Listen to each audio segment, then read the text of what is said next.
নমস্কার স্যার, আবির্ভাব নিউজে আপনাকে স্বাগত।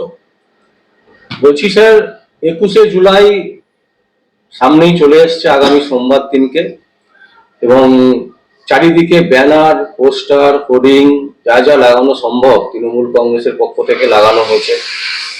তো এই 21শে জুলাইটা অ্যাকচুয়ালি কেন, মানে সাধারণ মানুষ যারা গ্রাসরুটের মানুষ তারা অনেকে হয়তো জানে, অনেকে জানেন না, কিন্তু একবার যদি আপনি মনে করিয়ে দেন বা স্মরণ করিয়ে দেন তাহলে 21শে জুলাইটা আরো ভালোভাবে হোক, এটাই আমরা চাই। দেখুন, 21শে জুলাই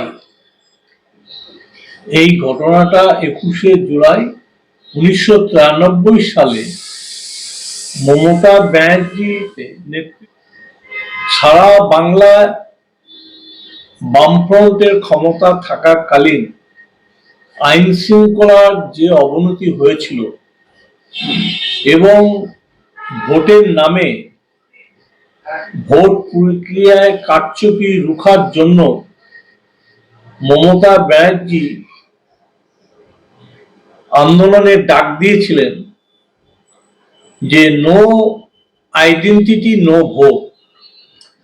এই স্লোগান তিনি 21শে জুলাই তুলেছিলেন, কারণ তখন বামফ্রন্ট সরকার একে অপরের ভোট দিয়ে দিত।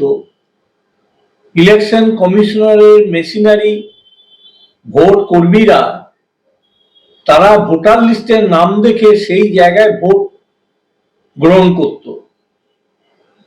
এই মূল দাবি ছিল। এবং 21শে জুলাই আমরা সেদিন মমতা ব্যানার্জির নেতৃত্বে আমরা কিন্তু আমিও ব্যক্তিগতভাবে সেই আন্দোলনের শরিক ছিলাম। এবং অনেকেই জানে না, আজ থেকে প্রায় 33-35 বছর, 93 থেকে আজকে 2025, এই দীর্ঘ প্রায় 34-35 বছর হতে চলেছে। সেদিনের যে আন্দোলনের রূপরেখা, আমরা সেদিন কিন্তু মমতা ব্যানার্জির সাথী ছিলাম। এবং তিনি যে নির্দেশ দিয়েছিলেন যে রাইটার্স অভিযান ঘেরাওয়ের ডাক দিয়েছিলেন, এবং সারা বাংলায় 4টে পয়েন্টে জমায়েত হবে। এবং সেই 4টে পয়েন্ট কোথায় কোথায়? একটা হাওড়া ব্রিজের এদিক থেকে ব্রাহ্মণ রোডে, আর একটা লালবাজারে, আর একটা এসপ্লানেডের এইদিকে, এবং দক্ষিণ কলকাতা, দক্ষিণ 24 পরগনা। এই 4টে পয়েন্ট থেকে আসবে এবং মেয়ো রোডে মূল মঞ্চে মমতা ব্যানার্জি থাকবে। এবং সেই মঞ্চ থেকে আজকে যারা নেতৃত্বে কেউ মন্ত্রী আছে তাদের সেদিন কিন্তু যৌবনের তারুণ্যে কারা কারা নেতৃত্ব দেবে, সুব্রত বক্সী, জ্যোতিপ্রিয় মল্লিক, আমাদের বর্ধমানের এদিক থেকে মলয় ঘটক, স্বপন দেবনাথ, আমি, এবং এই মুর্শিদাবাদ থেকে, কুচবিহার থেকে রবি ঘোষ, দক্ষিণ দিনাজপুর থেকে বিপ্লব মিত্র, উত্তর 24 পরগনা থেকে জ্যোতিপ্রিয় মল্লিক, এবং আমার যতদূর সম্ভব মনে পড়ছে তমনাশ ঘোষ, এরা এই জায়গায় থাকবে। এবং মূল রাইটার্সে যে প্রতিনিধি দল যাবে, সেই প্রতিনিধি দলের নাম, যাদের যাদের নাম ছিল তাদের মধ্যে সুব্রত বক্সীর নাম অন্যতম, এবং পঙ্কজ ব্যানার্জি, এরা সমস্ত ছিল মমতা ব্যানার্জির নেতৃত্বে। যখন চারিদিক থেকে প্রচুর লোক আসা শুরু করলো, তখন সেই লোক দেখে আমরা হাইকোর্ট থেকে আইনজীবীদের মিছিল নিয়ে, তখন আমাদের হাইকোর্টের উত্তম মজুমদার ছিল, আমরা এই জায়গায় হাইকোর্ট থেকে প্রশাসন করে যখন মেয়রের দিকে যাচ্ছি, রাজভবনের কর্নারে একটা ছেলে আমাদের চোখের সামনে তখন গুলির অর্ডার দিয়েছে, পড়ে গেছে। পরে দেখেছি সেই সময় একটা মোটর সাইকেল করে, আজকে উনি বেঁচে নাই, প্রিয়রঞ্জন দাসমুন্সি, কংগ্রেসের নেতা, তিনি একটা মোটর সাইকেল করে প্রতিটি ক্যাম্পে গিয়ে বলছে যে গুলির অর্ডার হয়ে গেছে এবং সেই জায়গায় তোমরা সাবধান থাকো, যে কোনো সময় গুলি। এবং 4টে পয়েন্টে গুলি তখন শুরু হয়ে গেছে। আমাদের কাছে খবর যে মমতা ব্যানার্জির কাছে গুলি লেগেছে। চারিদিকে আমরা বিভ্রান্ত হয়ে গেছি টোটাল ঘটনার মধ্য দিয়ে। এবং সেই জায়গায় কিভাবে এলোপাতারি গুলি চালিয়ে আমরা পিজি হসপিটালে খুঁজছি, কেউ এনআরএস হসপিটালে, সেই জায়গায় এই 13 জনের লাশ সেদিন আমরা দেখেছি।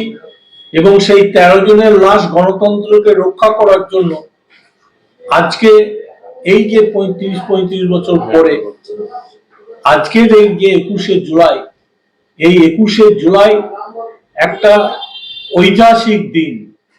এই ঐতিহাসিক দিনে এই আন্দোলনের মধ্য দিয়ে মমতা ব্যানার্জির নেতৃত্বে আজকে সেই আন্দোলন আমরা ভুলিনি।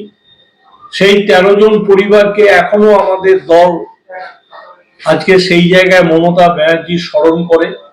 আজকে আমরা তৃণমূল কংগ্রেস সেই লড়াই করে নো আইডেন্টিটি নো ভোট সেই আন্দোলন করে আজকে সারা ভারতবর্ষে নির্বাচন কমিশনকে গণতন্ত্র রক্ষার্থে এই নো আইডেন্টি নো ভোট আজকে মেনে নিতে হয়েছে।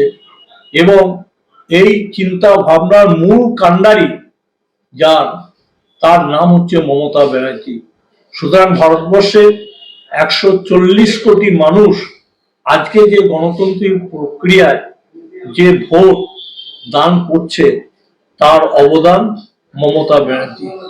এবারও ভোটার লিস্টে যেভাবে কারচুপি করছে, বিহারের ইলেকশন থেকে শুরু করে মহারাষ্ট্রের ইলেকশন থেকে শুরু করে, সর্বপ্রথম এই বিজেপি সরকারের কারচুপি সেই জায়গায় ধরা পড়েছে। এবং সেখানেও আমাদের নেত্রী মমতা ব্যানার্জি, পার্লামেন্টের একটা টিম, এবং আমাদের এখানে বর্তমান যিনি লিগ্যাল সেলের চেয়ারম্যান চন্দ্রিমা ভট্টাচার্য, তাকে নিয়ে একটা টিম আমরা নির্বাচন কমিশনের কাছে আবারও প্রতিবাদ করে এসেছি যে এই বিজেপি সরকারের এই যে ভোটার লিস্টে কারচুপি করে আগামী দিনে ক্ষমতায় থাকা, সারা ভারতবর্ষে অঙ্গরাজ্যগুলোকে দখল করার যে হীনমন্যতা, তার বিরুদ্ধে আমাদের লড়াই। এবং আগামী 21শে জুলাই আমাদের শপথ এই বিজেপির বিরুদ্ধে, বর্ণ বিদ্বেষের বিরুদ্ধে, এবং এই যে বাঙালি নির্যাতন হচ্ছে, বিভিন্ন রাজ্যে বাঙালিদের উপর যে অত্যাচার হচ্ছে, তার বিরুদ্ধে গত পরশুদিন মমতা ব্যানার্জির নেতৃত্বে সেই আন্দোলন শুরু হয়েছে। 21শে জুলাই সেই আমাদের একই শপথ যে এই বিজেপি মুক্ত ভারতবর্ষ গঠন করা, এবং তার আগামী দিনের কাণ্ডারি হবেন, তার নাম হচ্ছে মমতা ব্যানার্জি। স্যার, একটা ছোট্ট শুধু প্রশ্ন করব, যেটা হচ্ছে বিরোধীরা বারবার করে চেষ্টা করছে 21শে জুলাই বন্ধ করার, যার ফলে আমরা দেখেছি কলকাতা হাইকোর্টে মামলা হয়েছে। এবং শুধু তাই নয়, বারবার করে এটাও বলা হচ্ছে যে মুখ্যমন্ত্রী মমতা ব্যানার্জি তিনি সারা বছর মনে রাখেন না শহীদদেরকে, শুধুমাত্র 21শে জুলাই মনে রাখেন। শুধু এইটুকু, মানে কি বলবেন? শুনুন, আমি একটু ইতিহাসের কথা বলতে চাইছি। এই যে কথাটা আপনি বললেন, আপনার কমিউনিস্ট রাষ্ট্রে রাশিয়ায় যাদের বিরুদ্ধে আন্দোলন করে সেই জায়গায় মার্ক্সের চিন্তা ভাবনায় লেনিন শুরু করেছিলেন। এবং লেনিন যাদের অবসান করে তিনি 12 বছর মাত্র ক্ষমতায় ছিলেন। এবং মার্ক্সবাদ হচ্ছে অরিজিনাল বাদ, কিন্তু এই আন্দোলনের মধ্য দিয়ে পরবর্তী পর্যায়ে 10-12 বছর তিনি ক্ষমতায় ছিলেন, সেখানে লেনিনবাদের তৈরি হয়েছিল। এবং আমরা যারা চিন্তা ভাবনা করি যে আজকে ভারতবর্ষের সংসদীয় গণতন্ত্রে রক্ষা করার জন্য যে লড়াইটা মমতা ব্যানার্জি করেছে, আগামী দিনের ইতিহাসে সেই মমতাবাদ, মমতা ইজম আগামী প্রজন্মে যারা ইতিহাস নিয়ে পড়াশোনা করবে, এই মমতা ইজমটাকে আগামী দিনে অনেক রিসার্চেবল ওয়ার্ক করতে হবে। সুতরাং আজকে যারা এই আন্দোলনটাকে, আজকে শহীদের পরিবার যারা আছে, আজকে মমতা ব্যানার্জি তাদের পরিবারের সংস্থানের কথা, তাদের পরিবারের আর্থিক যে সমস্ত অসুবিধা মমতা ব্যানার্জি অনেক আগেই করে দিয়েছেন, এবং সেই পরিবারের যারা হয়তো কেউ বেঁচে আছে কেউ নেই, কিন্তু একটা মেসেজ এই সারা বাংলায় আজকে 10 কোটি মানুষের কাছে মমতা ব্যানার্জি সেই দিনের ঘটনাটা ভুলেনি বলে এই 21শে জুলাইটা আমরা অবজার্ভ করছি। এবং বিরোধীরা এই যে জনসমুদ্র, এই যে জনসমুদ্র, এই যে মানুষের চাওয়া পাওয়ার এটা কিছু নেই। আজকে বামফ্রন্টের অত্যাচারে এই যে 13 জন খুন, 13 জন খুনে রক্তে আজকে হয়তো শ্মশানে ঘাস গজিয়ে গেছে, আজকে হয়তো কবরে ঘাস গজিয়ে গেছে, মানুষ হয়তো ভুলে গেছে, কিন্তু মমতা ব্যানার্জি ভুলেনি। তাই আজকে এই 21শে জুলাই এই শহীদ দিবস। সুতরাং বিরোধীরা যেটা বলছে, তারা মমতার এই লড়াইটাকে ভয় পাচ্ছে, তাই আইনের আশ্রয় নিয়ে হাইকোর্টে আসছে। এত জনসমাগম, তারা বলছে যে মানুষের অসুবিধা হচ্ছে, অফিস আদালতে যেতে অসুবিধা হচ্ছে। সুতরাং মহামান্য আদালত তার নিজের নির্দেশের মধ্য দিয়ে যতটা আমাদের আন্দোলনকেও পরোক্ষভাবে বন্ধ করতে পারেনি, কিন্তু একটা আইন শৃঙ্খলা যাতে বিঘ্ন না হয় তার জন্য মহামান্য আদালত একটা ডিরেকশন দিয়েছে। সুতরাং বিরোধীরা যেটা বলছে, তারা এই আন্দোলনটাকে মেনে নিতে পারছে না। থ্যাংক ইউ স্যার, অসংখ্য